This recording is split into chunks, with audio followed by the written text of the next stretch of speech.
Hello friend, good morning. તો આપણું મસ્ત મજાનું ગુડ મોર્નિંગ થઈ ગયું. તો નાહી ધોઈને રેડી થઈ ગયા હતા અને હાડી પહેરી લીધી, કેમ કે આપણે તો દશામાના વ્રત રહ્યા છે એટલે હાડી તો પહેરવી જ પડે.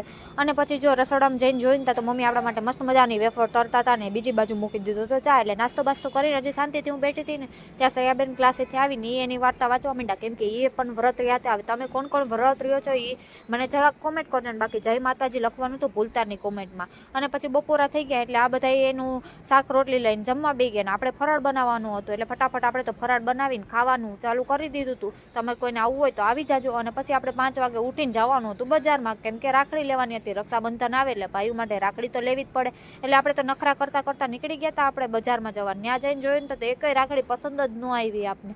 કેવી કોણ જાણે આ વર્ષે રાખડી આવી, તમારી ત્યાં કેવી કેવી રાખડી આવી જરા કોમેન્ટ કરજો. ને પાછા રિટર્ન છે ને તો આપણે છે ને ભારત માતાનો ઝંડો લહેરાવતા નીકળી ગયા હતા આપણે રેલીમાં. એટલે આપણે પણ ઝંડો લઈ લીધો. મેં શેઠને કીધું મારે ઝંડો લેવો હોય એટલે આપણે તો લઈ લીધો ફટાફટ ઝંડો. અને પછી ઘર તરફ થઈ ગયા હતા હાલતા લઈને. આ ભાઈ છે ને થોડીક વાર ધોડ કરતા હતા અમારી એ.